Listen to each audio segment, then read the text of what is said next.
Selamat berjumpa kembali dengan kami, channel Film Legenda Nusantara. Dalam channel ini, kami akan menyajikan cerita-cerita legenda, cerita-cerita sejarah Nusantara, kejayaan Nusantara. Semoga kita semua akan menyadari bahwa negara kita, Nusantara, adalah negara yang sangat luar biasa. Salam NKRI. Kidung Senja di Mataram bagian 98. Bayu tidak membantah dan Mawarsi juga mengangguk setuju karena satu-satunya orang yang mengetahui benar akan isi hatinya hanyalah Bas. Setelah mereka berdua saja yang tinggal di pondok sunyi itu, tiada habis-habisnya Mawarsi menghujani pertanyaan kepada Bayu tentang Banuaji. Bayu juga bercerita sejujurnya. Pertama kali dia bertemu dengan Banuaji dan tahu bahwa Banuaji masih ada hubungan keluarga dengannya karena Lurah Pancot adalah paman dari Aji sedangkan Ibu Lurah adalah bibi Bayu. Semenjak Kakang Mas Aji bertemu dan berkenalan dengan Mbak Kayu di puncak bukit itu, dia selalu membicarakan tentang dirimu denganku. Jelas bahwa Kakang Mas Aji amat kagum dan suka kepadamu, Mbak Kayu Mawarsi. Hubungan kami akrab sekali, bahkan Kakang Mas Banuaji mengajarkan dasar-dasar ilmu pencaksilat kepadaku. Akan tetapi, aku selalu mengenalnya sebagai Kakang Mas Banuaji, sama sekali tidak mengira bahwa dia adalah si kedok hitam. Akan tetapi, bukankah beberapa kali engkau bersama si kedok hitam, seperti ketika engkau menantang Malangkoro di panggung sayembara itu? Benar, Mbak Kayu, akan tetapi dia yang muncul tiba-tiba dan menyuruh aku melakukan tantangan itu. Karena melihat Kakang Mas Banuaji tidak mampu menang atas diri Malangkoro, aku penasaran dan dengan senang aku melaksanakan permintaannya, sama sekali tidak menyangka bahwa dia adalah Kakang Mas Aji sendiri. Aneh. Kenapa dia harus menyamar menjadi kedok hitam? Kenapa dia seperti yang sengaja mempermainkan aku dan ayahku? Aku merasa yakin dia tidak bermaksud mempermainkanmu, Mbak Kayu. Aku mengenal benar Kakang Mas Aji sebagai seorang yang lembut dan baik hati. Sikapnya yang merahasiakan diri dan menyamar sebagai si kedok hitam, tentu ada sebabnya yang memaksa dia melakukannya. Dia sayang kepadamu, Mbak Kayu, bagaimana mungkin dia tega mempermainkanmu? Tunggu saja, aku yakin dia akan memberi penjelasan kepadamu. Akan tetapi, di mana dia sekarang? Bayu, tanya Mawarsi dengan suara sayu dan pilu.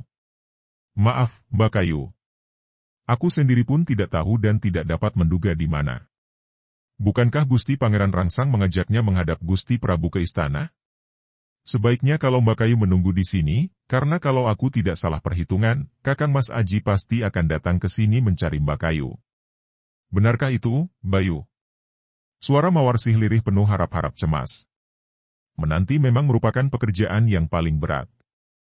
Waktu rasanya merayap lama sekali, apalagi bagi Mawarsi yang sudah menanti-nanti munculnya Banuaji selama 3 hari. Sore itu, dengan hati yang ternyuh dan berat, Mawarsi seorang diri berjalan ke puncak di mana ia pernah berjumpa untuk pertama kalinya dengan Aji. Ia duduk melamun di atas batu yang dahulu pernah diduduki Aji. Apakah Banuaji benar-benar marah kepadanya karena ia pernah menolak Banuaji karena memilih kedok hitam? Juga karena ia pernah memperlihatkan kejijikan ketika melihat wajah di balik kedok itu yang amat buruk? Banuaji pernah mengejeknya agar menikah saja dengan kesaktian kalau yang dicinta bukan orangnya melainkan kesaktiannya. Dan sebaliknya kedok hitam yang melihat ia ketakutan melihat wajah buruk di balik kedok, juga mengejeknya bahwa ia mementingkan wajah tampan. Baik Banuaji maupun kedok hitam, keduanya telah mengejeknya. Padahal keduanya adalah satu orang saja. Mawarsi melamun, menghadap ke barat. Langit di barat terbakar merah oleh matahari senja. Biasanya, pemandangan matahari tenggelam di langit senja merupakan penglihatan yang teramat elok, sepenuhnya menggelarkan kebesaran kekuasaan Gusti Allah. Namun, dalam keadaan hatinya seperti saat itu, pemandangan itu bahkan membuat hati Mawarsi menjadi ternyuh, merasa seolah-olah semangatnya diterbangkan ke langit kemerahan itu, sunyi sepi sendiri di antara awan-awan putih kebiruan. Hatinya menjerit dan tanpa disadarinya, jerit hatinya itu mengeluarkan rintihan dan keluhan melalui tembang. Ia bertembang asmaradana, suaranya menggetar penuh perasaan, dan air matanya perlahan-lahan turun membasahi pipinya ketika ia berkidung. Gandrung wuyung lara ati ternyuhe kang nandang berantoka dia den iris atine apa baya kang tumiba amorong angga kawulanganti anti wong abagus duhkula nyuwun usada, kidung itu menggambarkan keadaan hatinya, yang berarti, rindu dendam sakit hati, harunya yang sedang rindu, seperti disayat hatinya, Apa gerangan yang akan menimpa diri hamba ini, menanti-nanti si tampan, hamba minta penawar rindu. Bait terakhir tenggelam ke dalam kesenduan, diiringi helaan napas panjang dan Mawarsi menusap kedua pipinya dengan punggung tangan, seperti anak kecil menangis. Tiba-tiba ia tersentak dan terbelalak mendengar suara suling. Suling itu pun memainkan kidung Asmaradana, begitu lembut dan indah dan tanpa menoleh pun tahulah ia siapa yang meniupnya. Bukan Bayu. Ia pun bangkit berdiri dan perlahan-lahan ia membalikkan tubuhnya. Dan benar saja, dari lereng di bawah, ia melihat Banuaji sedang berjalan menghampirinya sambil meniup sulingnya.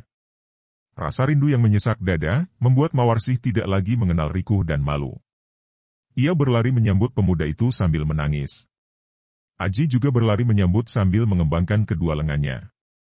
Keduanya bertemu, masing-masing mengembangkan lengan dan mereka saling berpelukan. "Kakang Mas Aji," diajeng Mawarsi. Mawarsi menangis di dada pemuda itu dan Aji mendekap kepala itu penuh kasih sayang, seolah hendak membenamkan kepala itu ke dalam dadanya dan tidak akan melepaskannya lagi.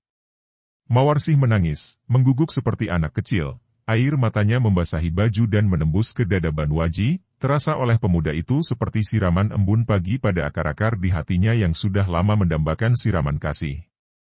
"Kakang Mas. Ampunkan aku, Kakang Mas." Mawarsi merintih dalam tangisnya. Banuaji mengelus rambut itu dengan penuh kemesraan. Sudah terlalu sering dia bermimpikan keadaan seperti sekarang ini, memeluk tubuh Dara itu, mengelus rambutnya. Sebetulnya Dara itu tidak perlu bicara lagi karena tadi dia sudah bertemu Bayu dan adik misalnya itu sudah menceritakan semua tentang Mawarsi, tentang isi hati Mawarsi yang dalam 3 hari ini ditumpahkan kepadanya, tentang perasaan Mawarsi cintanya terhadap Banuaji semenjak pertama kali bertemu. Cinta kasih yang tergoda dan terhalang karena munculnya kedok hitam yang dianggap lebih sakti, apalagi yang sudah sering menyelamatkan nyawa Dara itu.